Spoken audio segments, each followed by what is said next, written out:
Alors tout d'abord, eh bien, je vais aborder et je vais introduire le sujet par la place des infections dans les complications du diabète, en parlant en particulier du tétanos, de la grippe et de l'hépatite B. Ce sont des infections que tous les diabétologues ont en tête, mais vous verrez qu'il faudrait avoir aussi en tête les autres infections. Alors comme je vous le disais, ce thème est rarement abordé dans les grands congrès. Et à l'EASD 2025, donc le grand congrès européen qui s'est déroulé à Vienne, j'ai regardé, puisque j'étais présent, il y avait 1354 abstracts, quand même quelque chose, hein, et il y avait 3 abstracts sur les vaccins. Compte tenu du risque de mortalité et de morbimortalité lié aux infections, je trouve que ce n'est pas beaucoup. Alors ma communication se ventilera en 5 items, et tout d'abord je vais aborder le risque infectieux chez la personne diabétique. Alors on sait que les diabétiques sont plus soumis aux infections que la population non diabétique. Et dire que c'est parce que les microbes aiment le sucre, c'est un peu réducteur. En fait, il y a de multiples mécanismes, à la fois de l'hôte, en raison de diminution de la réponse immune à l'hyperglycémie, la majoration de la colonisation bactérienne de la peau et des muqueuses, les complications macro-angiopathiques, les neuropathies, les interventions médicales qui peuvent être invasives et la glycosurie. Tout ça favorise la survenue des infections. Mais également, les pathogènes sont également plus présents chez les personnes diabétiques, notamment le candida albicans, qui est responsable de mycoses, certaines moisissures, et puis le bacille de Whitmore, qui est responsable de la myéloïdose, qui intervient par une diminution de l'activité des macrophages. Il existe de fait, au cours du diabète, une altération de la fonction immunitaire liée à une altération des mécanismes humoraux, diminution du complément, majoration de certaines interleukines et du TNF-alpha, avec une diminution de la réponse à une stimulation. Et les mécanismes cellulaires qui sont représentés par une altération du chémotaxisme et de la phagocytose, donc de ces polynucléaires, et également une diminution de la réponse lymphocytaire. Bon, tout ceci est un peu théorique, mais je voulais quand même vous le signaler. Ce qu'il faut savoir, c'est qu'au cours du diabète, le niveau d'immunodépression est variable selon la présentation de la maladie diabétique. L'immunodépression n'est pas très élevée chez une personne diabétique qui n'est pas traitée et correspond à une corticothérapie de moins de 20 mg par jour. L'immunodépression est modérée lorsqu'il existe un diabète sévèrement compliqué, et l'immunodépression est profonde, équivalente à une prise de forte dose de corticothérapie ou d'immunosuppresseurs, notamment chez les diabétiques avec greffe. Alors les maladies infectieuses sont plus fréquentes au cours du diabète. Vous voyez ici le risque infectieux de mortalité chez les personnes tout venant, donc diabétiques, non diabétiques. Vous voyez les femmes en rouge, les hommes en bleu, et la mortalité est plus importante en périnatalité, diminue ensuite jusqu'à 20 ans environ, et puis ensuite il y a une progression régulière du taux de mortalité par maladie infectieuse. Chez les diabétiques, eh bien, ce risque est plus important du fait du vieillissement de la population, et notamment du diabétique de type 2, et de la fragilité qui est liée à l'âge. On parle d'immunosénescence. Donc les personnes âgées sont plus sensibles aux infections. Altération de l'immunité cellulaire et rôle aggravant de l'hyperglycémie et des comorbidités. Quand on regarde maintenant le risque infectieux au cours du diabète, eh bien, il y a une majoration par rapport à une population non diabétique dans différents secteurs, notamment les os, les articulations, les sepsis et les cellulites. Et ce qu'il faut comprendre, c'est que le risque infectieux par rapport à une population non diabétique est plus importante au cours du diabète de type 1, parce que les diabétiques de type 1 sont plus jeunes et qu'ils sont, par rapport à la population témoin est moins soumise aux infections. Et ceci est corroboré par la prescription des antibiotiques au cours du diabète. Et dans cette grande étude danoise, vous voyez que la présence d'un diabète de type 2 augmente le risque, la prescription d'antibiotiques de 24% en ambulatoire et de 49% en cas d'hospitalisation. Les infections sont potentiellement plus sévères au cours du diabète, avec un risque majoré d'hospitalisation versus la population non diabétique d'un facteur 4 environ, notamment en ce qui concerne les cellulites, les infections du pied et les ostéomyélites. Et c'est Olivier Dupuis qui nous parlera de tout cela tout à l'heure. Le risque de décès, enfin, est majoré en cas d'hospitalisation en raison d'une infection chez les personnes diabétiques de type 2. Vous voyez ici pour un facteur qui est d'1,5 point. Alors quand on s'interroge, sans y réfléchir trop, sur la pathologie infectieuse qui est la plus souvent représentée chez les personnes diabétiques, eh bien on a tendance à se dire, ma foi, c'est probablement les infections urinaires et les infections du pied. Alors c'est vrai, mais pas seulement. Et vous voyez que ce qui ressort le plus, eh bien, ce sont les infections pulmonaires avec les pneumonies, avec un risque relatif de 1,3. Et Madame Bordier vous parlera de tout cela plus précisément tout à l'heure. Enfin, un point qu'il faut bien souligner, c'est le cercle vicieux qui existe entre infection et niveau glycémique. En effet, devant une hyperglycémie, eh bien, le diabète multiplie par 2 à 3 le risque infectieux. Et en retour, eh bien, les infections majorent le niveau glycémique du même type de facteur, nécessitant souvent une insulinothérapie transitoire, voire définitive. Face à ce risque infectieux, eh bien, nous disposons de vaccins qui devraient permettre d'éviter les infections qui sont particulièrement graves chez les diabétiques. Donc les vaccins qui sont bien connus des diabétologues, une fois encore, c'est le tétanos, c'est la grippe, c'est maintenant la Covid. Et des vaccins qui devraient être mieux connus, c'est l'hépatite B, le pneumocoque, et vous verrez que là, il y a beaucoup de travail à faire, la coqueluche, où il y a beaucoup de choses nouvelles, le zona, et puis enfin, il y a des nouveaux venus, la Covid. Bon, la Covid, c'est pas tout à fait récent, mais ça revient actuellement avec un vaccin qui porte bien, avec un variant qui porte bien son nom, puisqu'il s'appelle Frankenstein. Il a tendance à faire peur à tout le monde. Et puis le VRS, qu'on découvre un petit peu avec un vaccin qui va être bientôt disponible. Alors, les différents types de vaccins, les voici. Ce sont des vaccins qui peuvent être vivants atténués. C'est le cas de la rougeole, la fièvre jaune et de la polio orale. Et ce sont des vaccins qui seront contre-indiqués chez les personnes immunodéprimées. Les vaccins inactivés, grippe coqueluche. Les vaccins antigéniques, hépatite B, pneumocoque, méningocoque, certains Covid.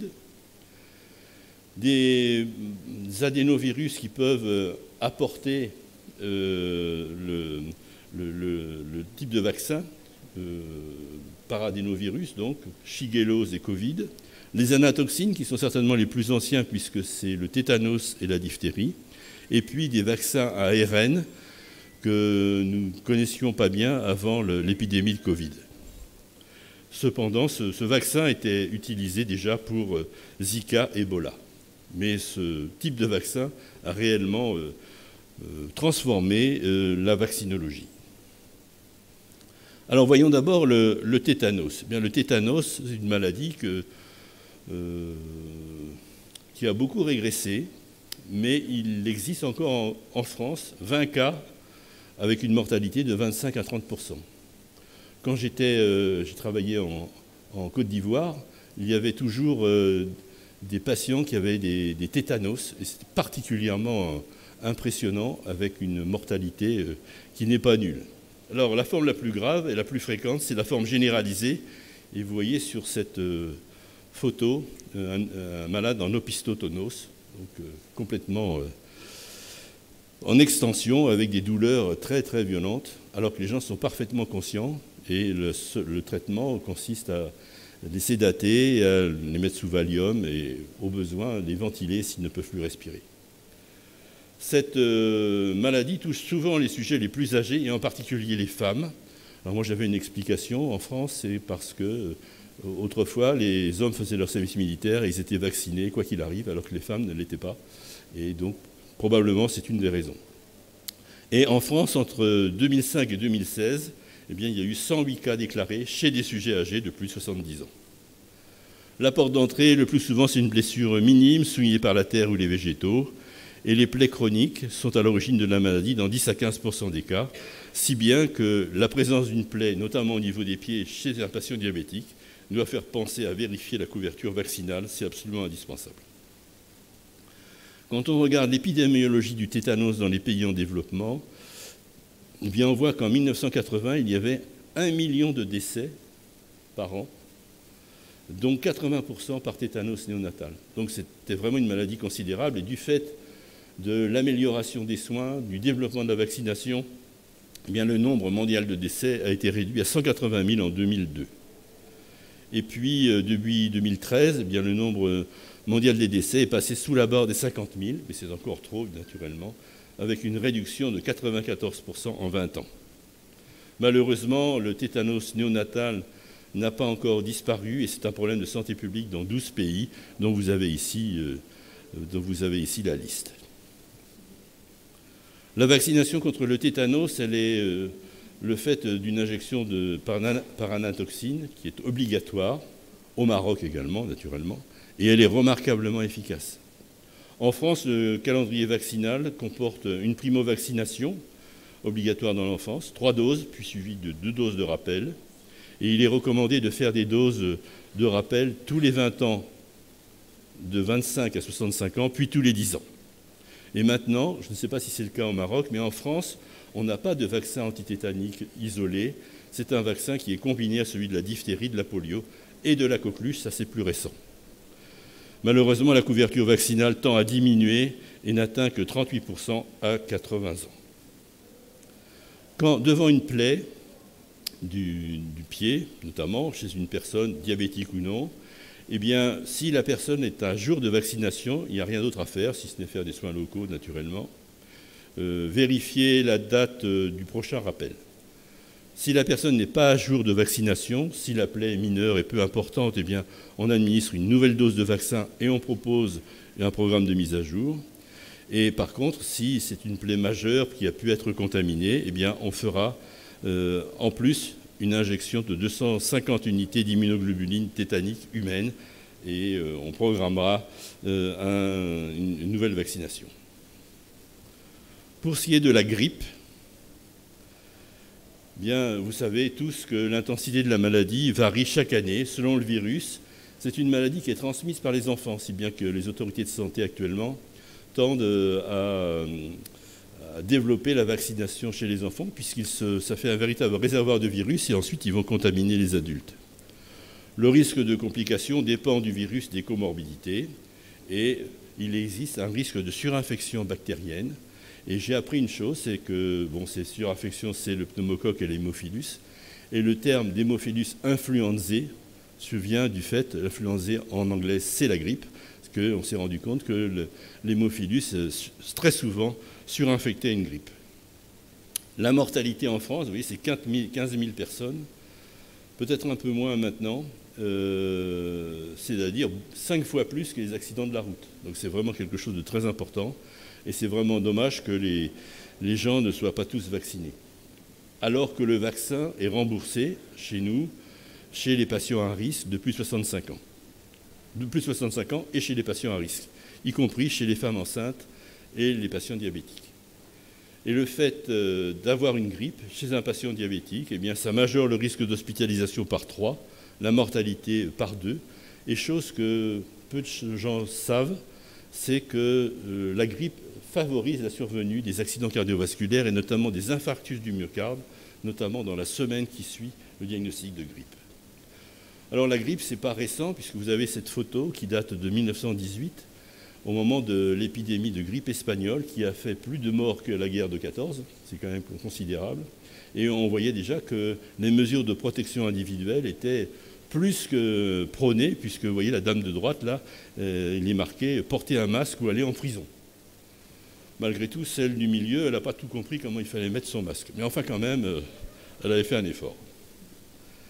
Alors c'est d'autant plus important, ces mesures de prévention, c'est qu'au moment de l'épidémie de Covid, on s'est rendu compte, vous voyez, ça ce sont les épidémies de grippe chaque année, en bleu et en vert, selon les techniques de recueil des données. Et quand il y a eu les mesures de prévention, les mesures de protection individuelle pour le Covid, eh bien on n'a presque pas vu de grippe. Donc ça montre bien que c'est efficace, mais encore faut-il le faire. Alors, il y a beaucoup de vaccins qui sont disponibles contre la grippe. L'an dernier, c'était des vaccins tétravalents. Cette année, ce sont des vaccins trivalents, puisqu'il y a une des souches B, qui a disparu et ne circule plus depuis 2020. Les vaccins, c'est Vaxigrippe, Influvac, Flucelvac, mais il y a des vaccins qui sont un petit peu plus particuliers. Certains sont fortement dosés en antigènes grippaux qui améliorent la réponse vaccinale, notamment chez les sujets âgés ou les immunodéprimés. Ça s'appelle Efluelda. Un autre également adjuvanté, plus efficace, destiné aux plus de 65 ans. Et puis enfin, un vaccin que vous connaissez peut-être, qui s'appelle Fluence, qui est un vaccin atténué, administré par voie nasale et qui concerne les enfants et les adolescents de 24 mois à 18 ans. L'efficacité de la vaccination antigrippale est variable en fonction de l'adéquation entre les souches vaccinales et les souches circulantes, mais aussi selon la réponse du patient sur le plan immunitaire. La réponse vaccinale des personnes diabétiques est identique à celle de la population générale, ceci est à souligner, mais elle tend à diminuer avec l'âge. En fait, une couverture vaccinale optimale pourrait éviter environ 3000 décès en France chaque année. Et dans la population âgée de plus de 65 ans, la vaccination permettrait de réduire les formes cliniques de 40%, la grippe prouvée par PCR, donc la vraie grippe, de 50%, les complications d'environ 30% et la mortalité de 35%. Et puis également, la vaccination diminue la mortalité cardiovasculaire de 23%, comme je vous l'ai dit tout à l'heure.